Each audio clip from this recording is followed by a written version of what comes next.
Zombie Queen. Okay, episode number 2, Value Quanta series. Get people's names right, man. Get their names right. It's the least you can do. So, this all started for me. Well, my desire to make this video started for me after I got an email from a customer that should know my name. And it was just like completely wrong. Completely. Just think of like, if your name was Harold and they called you Rick. Just something like totally off. Not even close. And I just saw it and I'm just like, ugh. Come on, man. Like, really? Couldn't you at least just remember my name? Especially if you're asking something of me. And they were. All you can do, I think, is just kind of shake your head. And obviously react in a forthright and honest and businesslike way. And, but I'm thinking, man, like, what does that mean? Why does it concern me?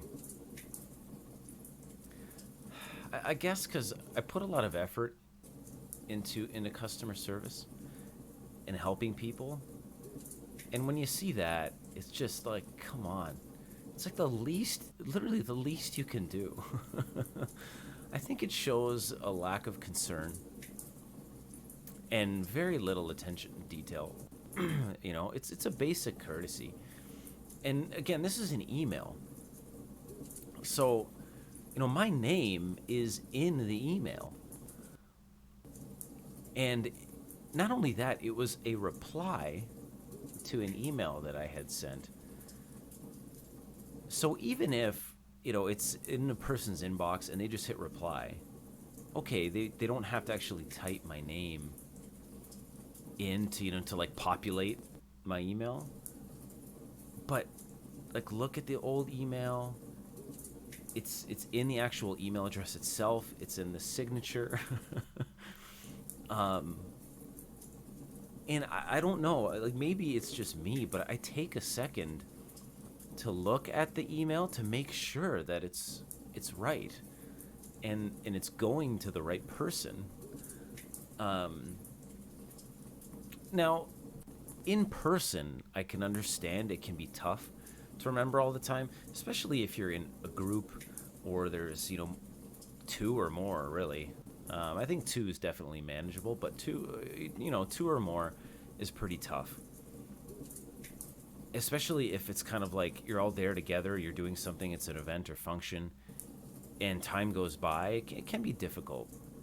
But even then, you can get better at it.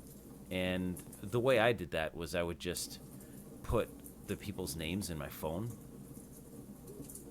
And then I have a pretty good memory, so I didn't put any sort of like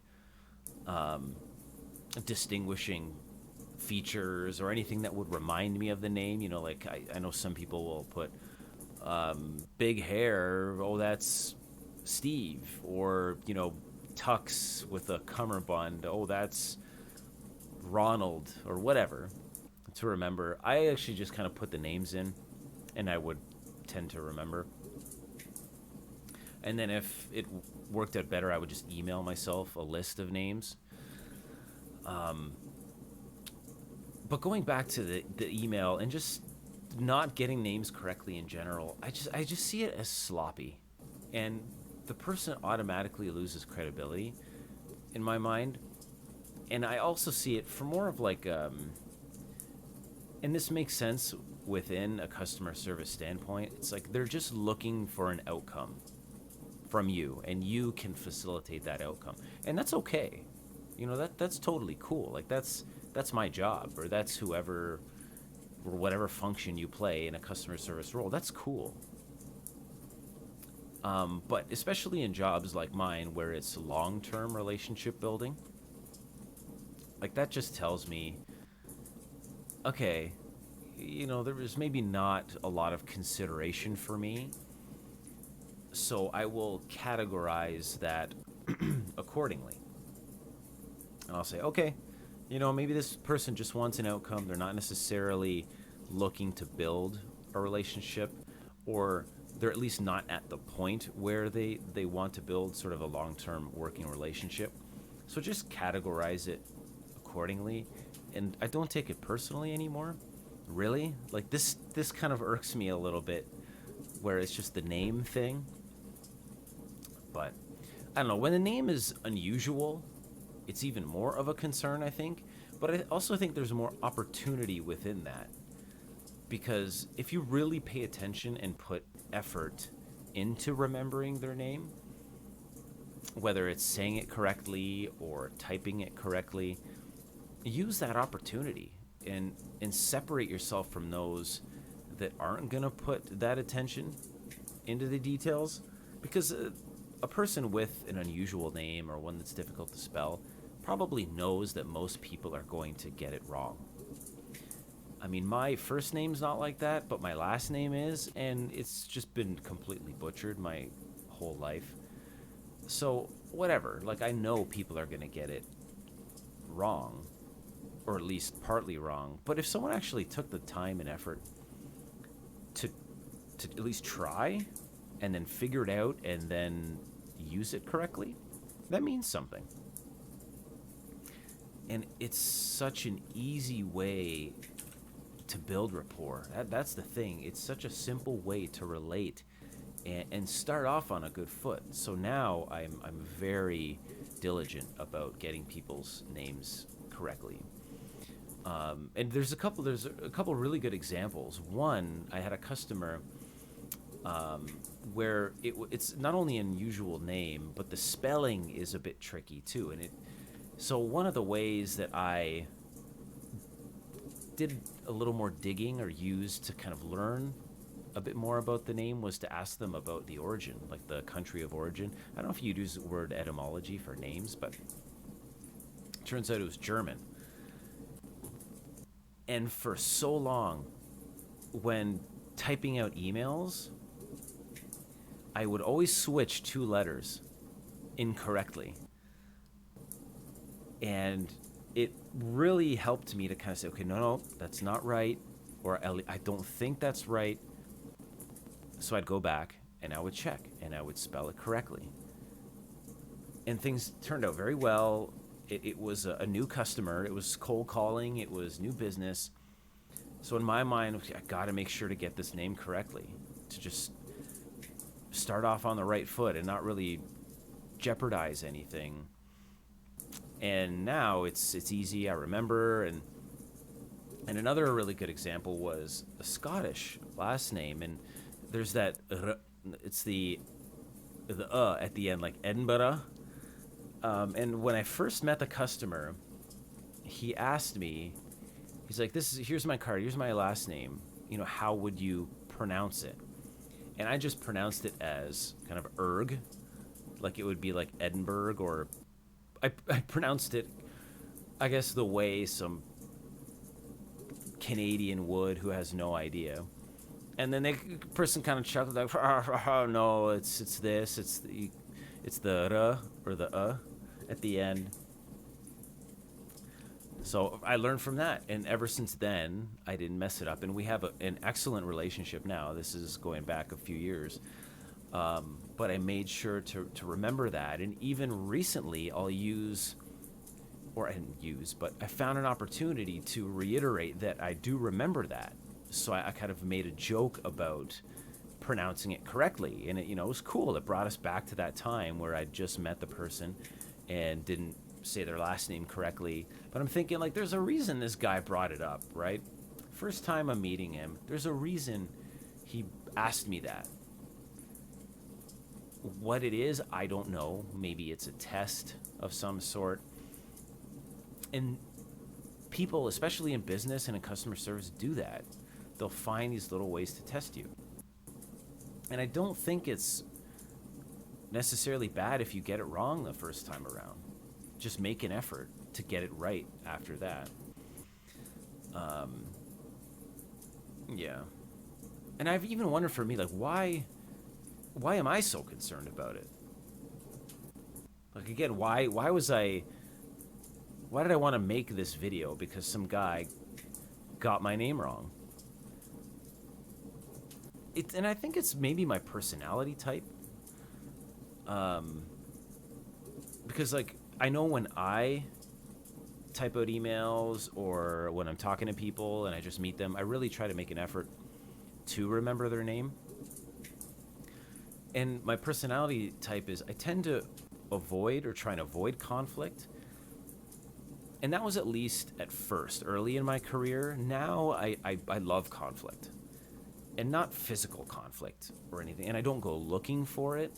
But when it comes, I really appreciate it because you learn a lot about you and the other person or persons within that conflict. But I think it started that way, and it's still maybe around where I try to avoid conflict where I can control it. And that's one of the ways, right? And conflict is such a vast spectrum. It could be just as much as, oh, hey, you didn't get my name right. What the heck? Or whatever, right? Like, it's a small conflict, but in my mind, I'd be sensitive to that kind of thing. So that's where I think it started, and it's evolved over all these years. But I think I only remember one time where I misspelled someone's name, and then I emailed them back because I realized it soon after, and I apologized. So clearly it's something that I'm sensitive to. So automatically I will be sort of judgmental about it if it happens to me. And that's the case for a lot of different things. But I've come to realize in my career, and I've been doing it a long time now, these types of things are important. So get people's names right. It's such an easy thing to do. I mean, at least in writing, like I said, it's a bit difficult to get it when you're in person and it's a skill. You need to practice it, but put effort into it. It's something that's very effective, and it only takes little effort, and it's something that will go a long way. And this may seem so trivial, but it's not. Believe me, it's not. Like, I know if I was your customer, and then you butchered my name, or you got it wrong multiple times, or there's obvious ways of you to be able to figure it out if you don't remember, but you just kind of don't take the time to do it. I know for me, that I'd be like, come on, that's not cool, or okay, all right, you're the type of person that really doesn't pay attention to details. Okay, whatever. I'll just keep that in mind. So what's it take from this? Get people's names right. In email, in text communication. Like, I really think there's no excuse there. But do your best to get it right in person. I think there's a bit more forgiveness when it comes to people in in-person meetings and the context and all that kind of thing. But it's a super easy way to build rapport immediately. And again, especially people with difficult names, they will appreciate that you actually made effort. And another thing is just ask them, hey, like, how do you pronounce your name? Or, what's the origin of your name? Where are you from? Or where are your parents from? Whatever.